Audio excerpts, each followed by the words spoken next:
Assalomu alaykum, hurmatli kuzatuvchilarimiz.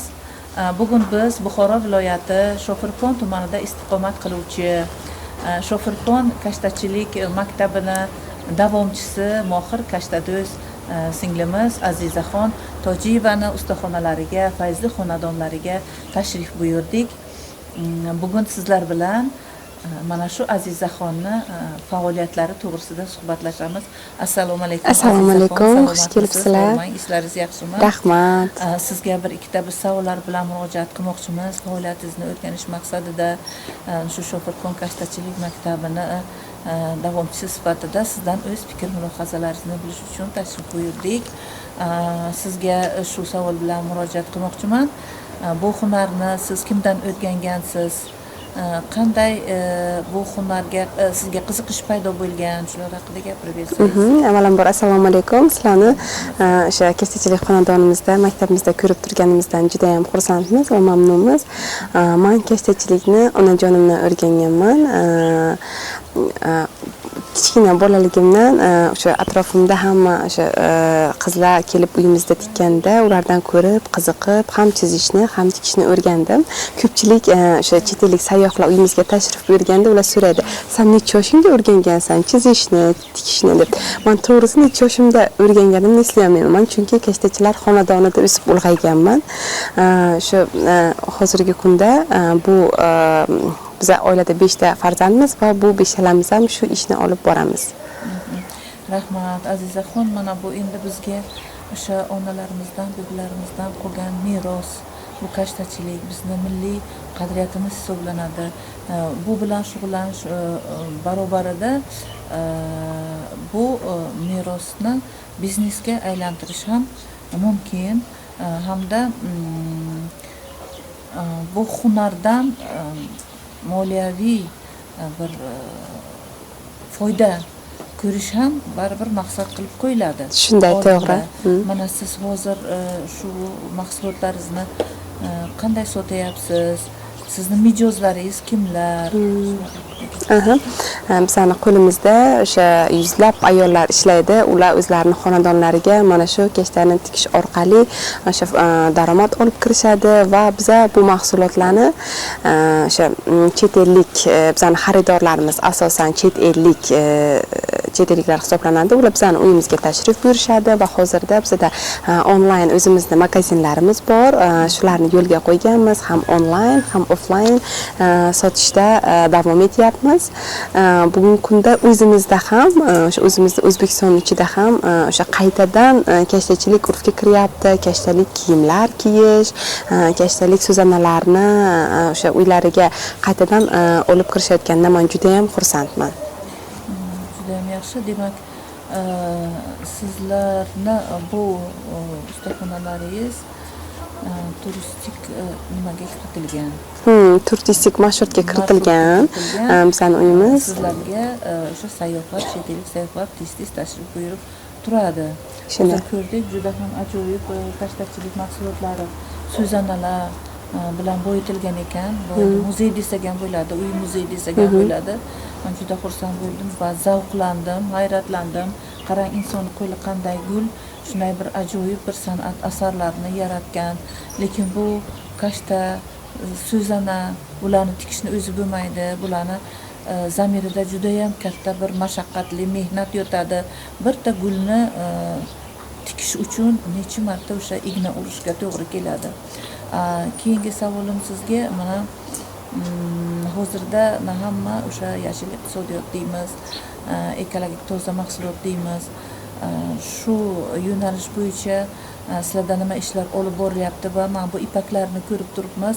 Bu ipaklarni qanday tayyorlaysizlar? Bularni qanday tikasizlar keyin? Mana pillarni ko'rib turibmiz. Bu ipaklar pilladan olinadi. Men shu kashtachilikda foydalanadigan ipaklar to'g'risida ham bir ma'lumot bersangiz. Bizda foydalanadigan iplar, ipak matolar bular hammasi tabiiy hisoblanadi. O'sha biz uyimizga kelgan sayyohlarga ham ana shuni ko'rsatish orqali ularni qiziqtira olamiz. Ular keladi, tabiiy matolarni, tabiiy iplarni ko'rib hayratga qolishadi va ular orasida o'rganishni xohlaganlari ham bor. Biz ko'rsatamiz ularga pilladan qanday qilib ipak ipni olishimizni, tikish jarayonlarini hammasini ko'rsatamiz va uyimizga kelgan sayyohlar bu jarayonlarni ko'rib xursand bo'lib ketishadi. Rahmat. Mana shu tabiiy bo'yoqlarni qanday usulda va qanday mahsulotlardan olasizlar? O'zlaringiz tayyorlaysizlarmi? Tabiiy bo'yoqlarni o'zimiz shu onajonimdan, dadajonimdan o'rganganmiz, ko'rib, o'sha masalan qizil rangni o'sha anor po'stlog'ini qaynatib, anor po'stlog'idan olamiz, sariq rangni piyozni po'stlog'idan olamiz va yashil rangni o'smadan va boshqa xil turli ranglarni mana shu mahsulotlarni qurishgan holda har xil ranglarni olishimiz mumkin.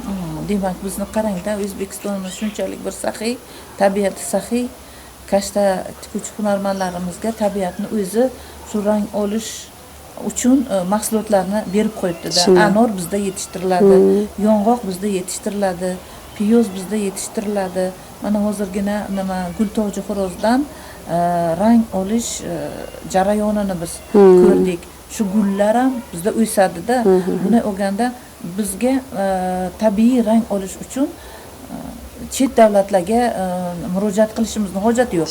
Hammasi o'zimizdan chiqadi va o'zimizdan chiqqandan keyin albatta buni narxi ham arzonlashadi-da. To'g'rimi? Endi mana bizni kashtachiligimiz, so'zanachiligimiz, shu bizni o'zbek milliy urf-odatlari, an'analari bilan qanday bog'liqligi bor? Shu haqida ham gapirsangiz. Qanday, qayerlarda foydalaniladi bulardan? Oldingi zamonlarda kelinlar o'sha o'zini sepi uchun o'sha chiroyli qilib o'z qo'li bilan tikkan va o'sha sepiga o'zi olib borgan, o'zini kashtasini oyna xalta, devorga iladigan, joypush, shunga o'xshash mahsulotlarni o'sha o'zlari tikkan mahsulotlarni o'zlari bilan olib borib va o'sha kuyov tomon ko'rish mumkin bo'lgan, qanaqa kelin didlik, qanaqa chiroyli, nafis ishlar qila oladi, ishlarni ko'rish mumkin bo'lgan. Bugungi kunda ham o'sha qizlarimizni o'sha ko'pchiligi o'zi tikmasa ham yoki sotib oladi yoki o'zimizni tikuvchilarimiz o'zini sarpasi uchun o'zi albatta birinchi tayyorlab qo'yadi shunaqa ishlarni. Rahmat. Mana Shofirkon kashtachilik yo'nalishida tikish usullari haqida gaplashsak, qanday usullarda kashtalar, so'zanalar tikiladi? Asosan Shofirkon kashtachiligida biz o'sha yo'rma va bosma usulidan foydalanamiz. Asosan igna tikishidan foydalanamiz va hozirgi kunda ko'pchilik qizlarimiz o'sha bigiz bilan ham ishlashyapti. Rahmat. Hozir bizga ozgina bo'lsa, bu endi qaysi usulda hozir? Bigizda. Bigiz usulida yo'rma tikilishini ko'rsatib bera olasiz? Albatta. Shu yo'rma usulini ko'rsatdilar Yulduzxon. Bu ham yo'rma, faqat bigizda. Bu bigizda ekan. Yo'rmani ham ignada ham bigizda qilsa bo'ladi. To'g'risi, odam biz ham kashta lekin bigiz bilan tikmagan. Bigiz bilan emas. Bosmachoq tikkan. Bosmachoq, keyin sachoqlarga kestik, qilib kashtalar tikkanmiz. Ro'molchalarni atrofini to'qiganmiz, cho'q bilan shunaqa ishlar qilgandik. Bizning kelinlik nimamizda, sepimizda shunaqa ishlar bo'lgan ketdi. Yo mana keyingi yillardan boshlab shu narsalar yana urfga kira boshladi. Albatta bu kashtachilikni juda ham foydasi ko'p. Ayniqsa qizlar uchun sabrni o'rgatadi. Shunday. Keyin ham kashta tikuvchi hunarmanddan ko'p bilim talab etiladi. Nima uchun deganda, qarang, buni chizmasini chizish kerak, rang tanlash kerak, u dizayner ham bo'lish kerak, u matematikani bilish kerak, u nimani bilish kerak, nima deydi, chizmachilik fanini bilish kerak. Demak, bitta hunarmand bitta kashtani yaratish uchun nechta fandagi bilimlarini o'sha nima qiladi-da, tatbiq qiladi o'sha ishiga. To'g'rimi? To'g'ri. Bizning ba'zi sizga bu o'sha ona meros, bibi meros bo'lib qolgan. Siz nima deb o'ylaysiz? Bu kashtachilik hunari barqarormi? Bu bundan keyin ham yashab keta oladimi? Agar yo'q deb hisoblasangiz, buni yashab ketishi uchun, barqarorligi uchun nima qilishimiz kerak? O'ylaymanki, o'sha 100 yillar oldin ham kashtachilik bo'lgan, hozirgi kunda ham bor. Bizga o'xshagan hunarmandlar o'sha davom ettirib kelyapmiz, onalarimizdan, bibilarimizdan o'rganib davom ettirib kelyapmiz. O'ylaymanki, kelajakda ham shu buni o'rganishga xohishi bo'lganlar qoladi. Kimlardir xohlaydi baribir o'sha davom ettirishni, kashtachilik hunarini o'rganishni, yo'qolib ketishiga yo'l qo'ymaslikka harakat qiladi deb o'ylayman. Men ishonaman, chunki men onajonimdan buni o'zim xohlab o'rgandim. Men o'ylaymanki, bizdan keyingi avlodlar ham, ular ham bizani ko'rib xohlaydi, bu ishni qilishni, hunarni davom ettirishni xohlaydi deb o'ylayman. Bugungi Azizaxon bilan suhbatimiz o'z nihoyasiga yetdi, azizlar. Bugungi suhbat uchun, ajratilgan vaqtingiz uchun sizga o'z minnatdorchiligimizni bildiramiz. Ishlaringizga, ijodingizga omad tilaymiz. Hamisha sog' salomat bo'ling.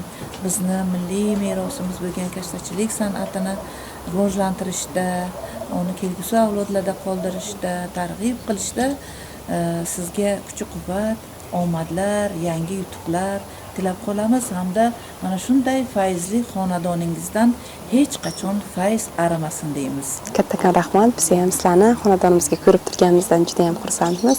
Tilaklaringiz uchun alohida rahmat aytaman. Rahmat.